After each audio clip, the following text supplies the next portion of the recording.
My name's Mac, and I was born and raised here in Canada. So most of what I know about China comes from different Chinatowns that I've visited across North America. But then I think of the Chinese films that I've seen, like Crouching Tiger, Hidden Dragon, which I have fond memories of watching with my dad when I was little. This rich history and fantasy stories wrapped in so much mystery. It just makes me wonder what China's like today, because I don't really know what to expect, which makes me so excited to go and visit it, but also a little bit nervous.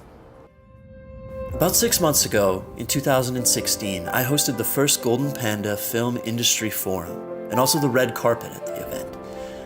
So because of that, I was invited to join this year's cultural immersion trip.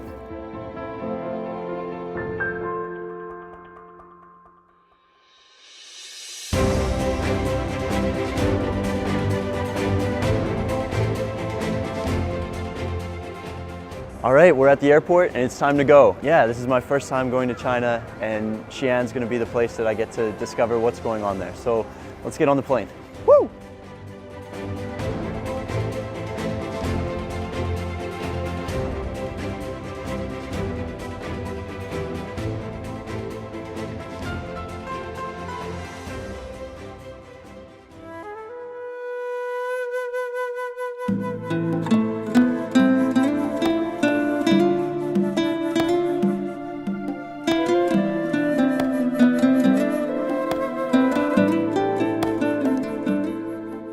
So the thing Xi'an is definitely most famous for is the Terracotta Warriors, which are the guardians of the mausoleum, which is basically the tomb for the Emperor of China who unified China, Qin Shi Huang.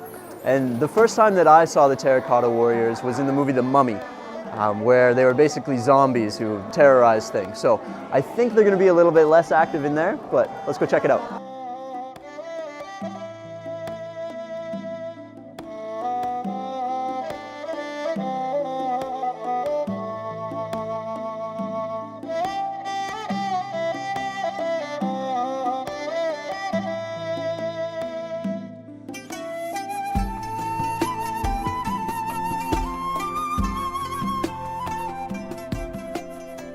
This is a lot more extravagant than I expected. And there's like 8,000 stone warriors. Most of them have been pieced back together after being burnt, and the amount of slaves and workers that worked on the project is just unbelievable. And the amount of time that would have, and money and effort that would have gone into creating this is insane.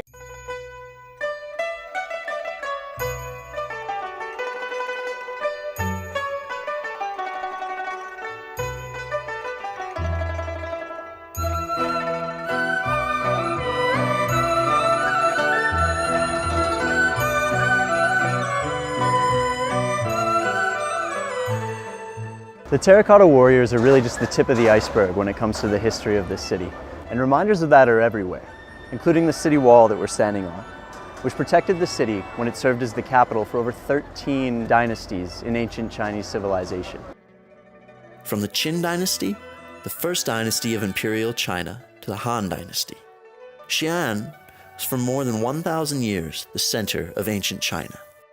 The Tang dynasty is considered the golden era of Chinese civilization, and Xi'an, the center of cosmopolitan culture during that time. But back then it wasn't called Xi'an, but Chang'an, and its influence, both economic and cultural, stretched as far as Eastern Asia, Europe, and other parts of the globe.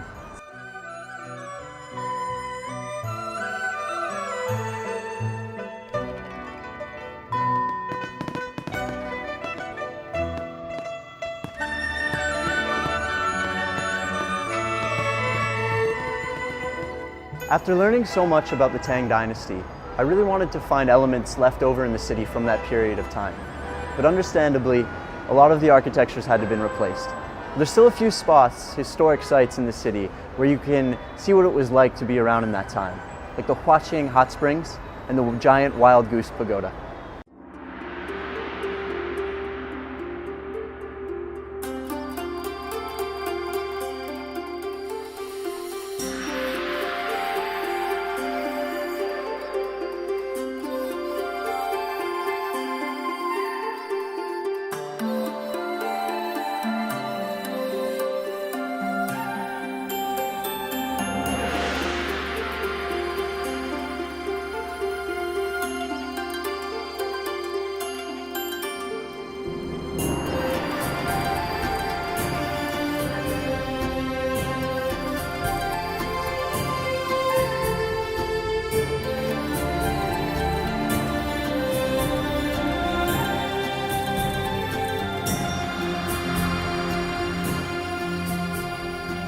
Thanks to modern technology, Xi'an's been able to create pseudo-classical architecture that helps take us back in time, especially to the Tang dynasty. So right now we're in Tang Paradise, which is pretty spectacular, and it really makes you feel like you're in a whole other world 1,000 years ago.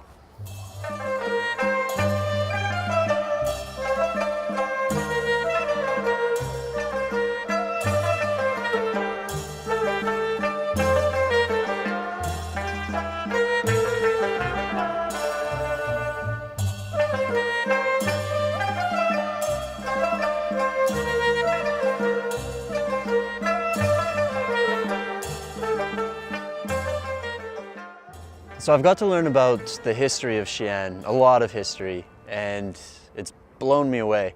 But I really want to know more about the people who live here and put a human face on the city, and especially the young people. So that's why we're here at the Xi'an University. And tonight we're going to be going to the Golden Panda International Film Festival. They're going to screen some movies and have a Q&A, which I'm really excited for. But I'm just as excited to talk to some university students here and learn more about the city.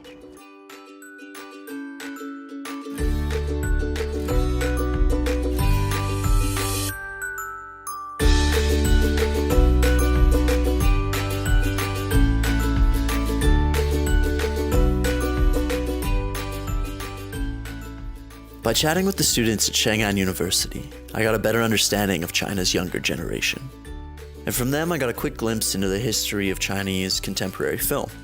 Located in the city of Xi'an, Western Movie Group, formerly known as Xi'an Film Studio, introduced the world to China's iconic director, Zhang Yimou, and actress Gong Li from the late 80s. The group produced numerous classic Chinese films such as The Red Shogun and Zhu Do, and it is among the leading film studios in modern China. Unfortunately, I got the chance to visit the studio during this trip.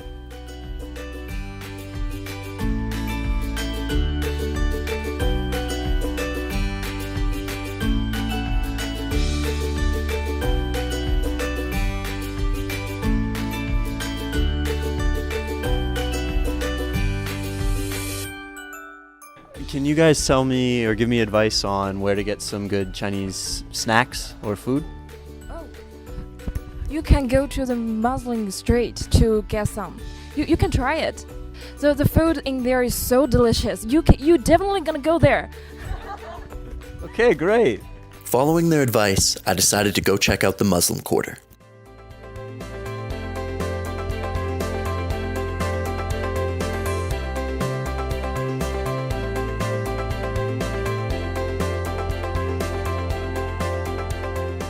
The Muslim Quarter didn't get like this on accident. This used to be the start of the Silk Road, like 2,000 years ago. So that brought tea and silk to Asia, other parts of Asia, and Europe. But it also brought ideas back to China.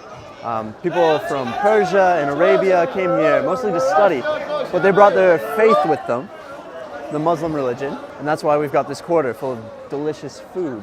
It's really neat to experience.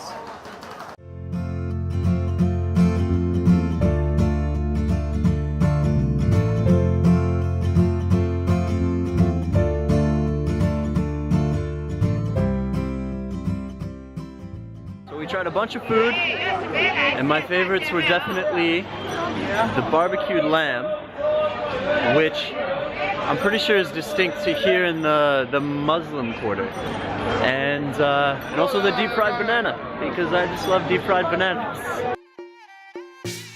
After trying out Xi'an's tasty food and learning about their customs, I wanted more, so I went to a local theater for traditional Chinese Shadowplay. So this building that we're in right now is famous for its shadow puppetry shows, otherwise known as Shadowplay. And you can find these things all over the world, but here in China they've been going on for over 2,000 years. And they started in the Han Dynasty. And if you watch them, you can tell that over the 2,000 years, now it's kind of just morphed into modern day filmmaking, and it's pretty cool to watch.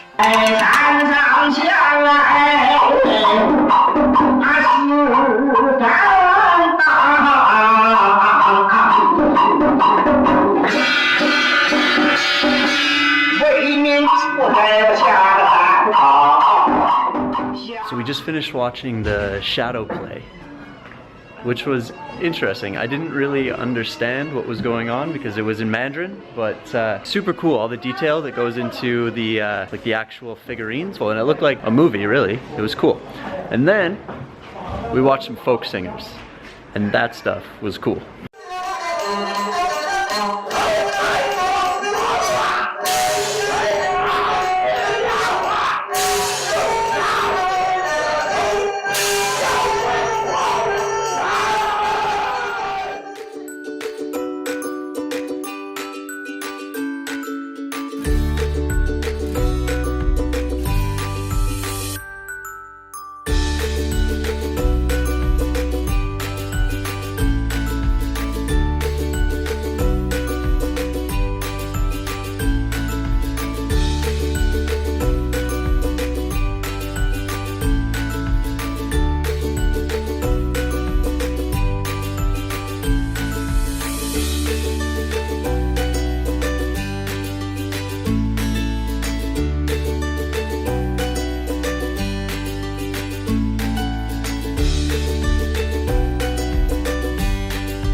So we've been traveling for a couple days now, and my feet kind of hurt because I brought inappropriate footwear. So I'm gonna buy some shoes.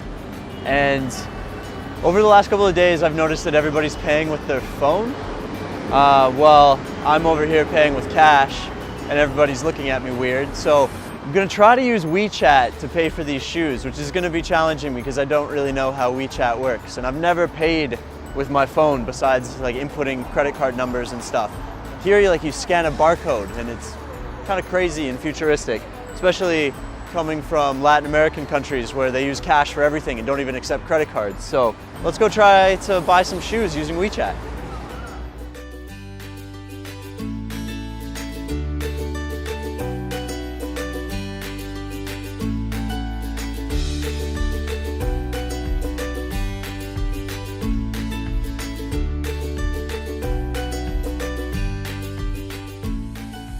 Finally found a pair of shoes that are big enough for me and that I like, so we're gonna use WeChat to pay. Yeah. Nice, okay. I assume I press this green button. Yeah, that was way too easy, and if I could pay like that at home, I would probably spend way too much money because it doesn't feel like real money. I feel like I'm just in a video game right now. So, but it's super convenient, and it would be kind of nice if we did this more at home, especially like in the Muslim quarter where you could pay for food and stuff without using cash and stuff. That's pretty awesome.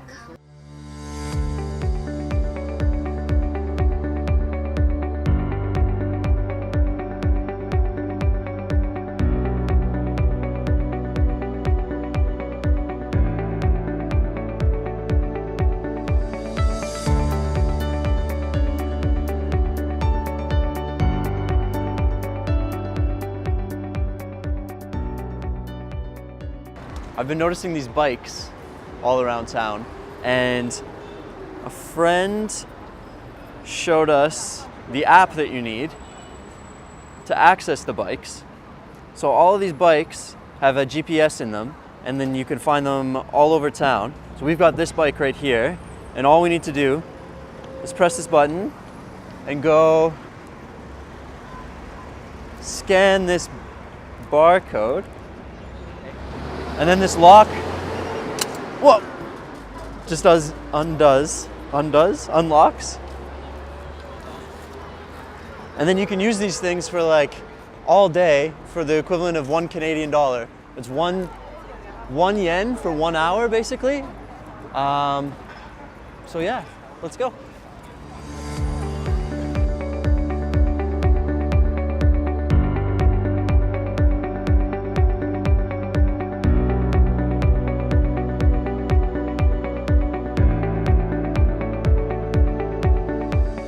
Before leaving the city, I bought a ticket to try out China's famous high-speed rail.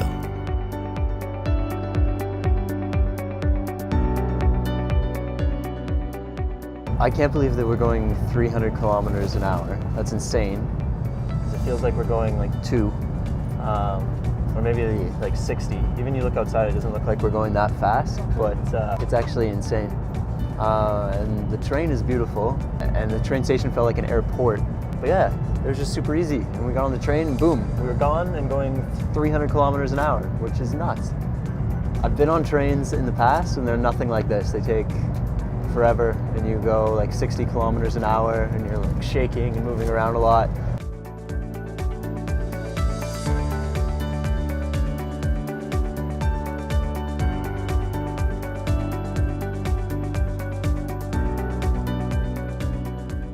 Okay, I've been told that there's a trick that if you put a coin up, it'll just stand straight up because we're going so fast. But so let's try it.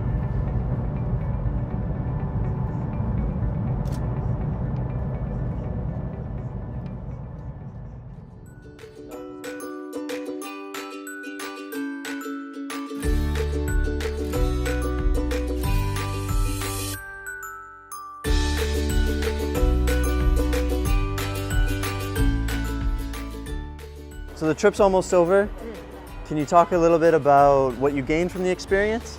I really responded a lot to the history of the Tang Dynasty, and especially Lady Yang. I think that's a beautiful story, and I would love to tell that story, or think someone should tell that story on the screen. So I feel very inspired. The fun part that I enjoy the most are like talking to you guys about Chinese culture and introducing you guys to the new world. I just had the best time. I saw so many parts of this wonderful city. I learned so much about China's amazing history. I had delicious food. I met great people. It was the trip of a lifetime. I'm so excited to come back to China! Well, that's it.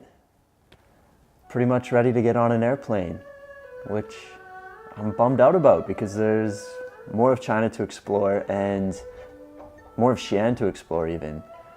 It's kind of crazy that I came to this city not really knowing what it was, never having heard of it before, and it's so massive and so much history, and I'm very lucky to have learned about it all. But like, getting to know the people here was even better, and even traveling with people from all across China was a really awesome experience to get to hear perspectives from across the country. And I've come away with a feeling that there's a lot of opportunity here. And people are working really hard to make things happen, and they're open to new ideas and to new ways of doing things. I mean, just for traveling here, the food is enough reason to come. I thought I knew what Chinese food was, but I didn't at all. And someone mentioned during this trip that you could spend your whole life trying to taste every Chinese cuisine and never accomplish that goal. So I can't imagine what it's like just to go to another city a couple hours away and get a whole new experience of food. There's definitely more to explore here, and I hope that I get back soon. I need to take another one of those bullet trains because that was amazing. So next time I come back, I want to see some more cities and travel that way. See some nature, see some small towns. But yeah, thanks to the Golden Panda International Film Festival for bringing me here. It was truly amazing, so thank you. Bye guys. 在花径之旁，你尚无嫉妒，无醉了君王。